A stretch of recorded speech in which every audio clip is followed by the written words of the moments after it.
एक समय की बात है। किसी नगर में एक साहूकार के 3 बेटे और 3 बहुएं रहती थी। साहूकार की सबसे छोटी बहू बहुत सुशील और संस्कारी थी। साथ ही वे भगवान कृष्ण की अनन्य भक्त थी। सावन के महीने में साहूकार की दोनों बहुएं रक्षाबंधन के त्योहार पर अपने अपने घर जाने की तैयारियां करने लगी। सुबह जल्दी उठकर घर का सारा काम करने लगी तो छोटी बहू ने पूछा, क्या बात है दीदी, आज इतना जल्दी जल्दी काम क्यों कर रहे हो? तो उनकी जेठानियां बोली, कल रक्षाबंधन का त्योहार है, हम दोनों को अपने भाई को राखी बांधने अपने अपने घर जाना है। तेरा तो कोई भाई नहीं है, तू क्या जाने रक्षाबंधन का महत्व, भाई बहन के रिश्ते का महत्व।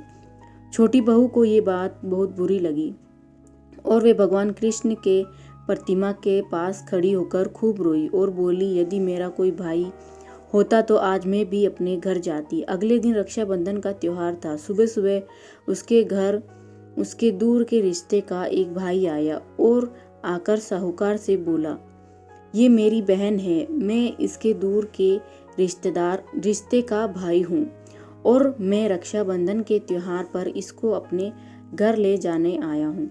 लेकिन फिर साहूकार का बेटा बोला, लेकिन इसका तो कोई भाई नहीं है, तुम कौन हो?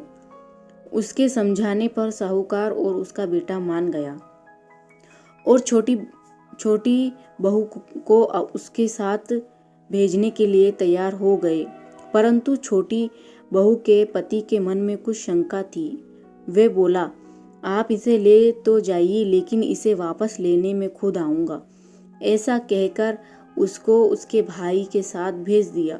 रास्ते में चलते चलते छोटी बहू ने अपने भाई से कहा, भैया तुम इतने सालों तक कहाँ थे और पहले मुझसे रक्षाबंधन पर कभी राखी बंधवाने क्यों नहीं आए? तो उसका भाई बोला, बहन मैं 7 समंदर पार परदेश में कमाने गया था।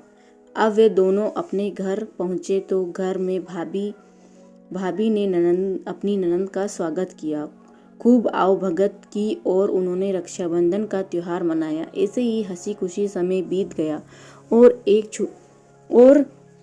छोटी बहू का पति उसे लेने उसके घर आया। महल जैसा घर और ऐशो आराम देखकर वे चकित रह गया। भाई और भाभी ने उसका खूब आवभगत करी और अगले दिन सुबह सुबह भाई और भाभी ने उसे घर के लिए रवाना किया।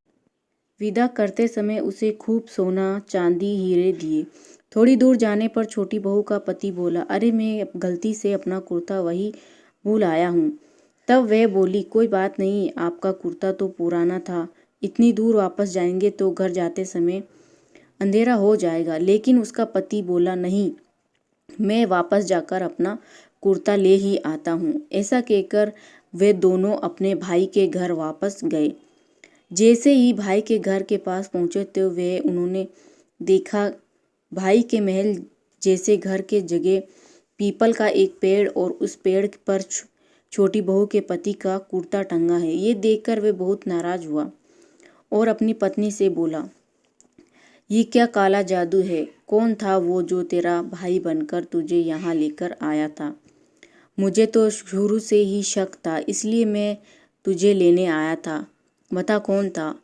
ऐसा कहकर वे छोटी बहू को मारने लगा। इतने में तेज प्रकाश के साथ भगवान श्री कृष्ण वहाँ स्वयं प्रकट हुए और बोले, मत मारो इसे, ये मेरी बहन है। हर साल रक्षाबंधन के त्योहार पर ये मुझे राखी बांधते आई है और अब मैंने इसका भाई होने का फर्ज निभाया है।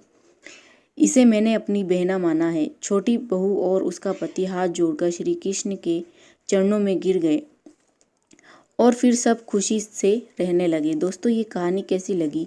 अगर अच्छी लगी हो तो प्लीज़ कमेंट करके ज़रूर बताना। वीडियो को लाइक, शेयर और चैनल को ज़रूर सब्सक्राइब करना। Thanks for watching.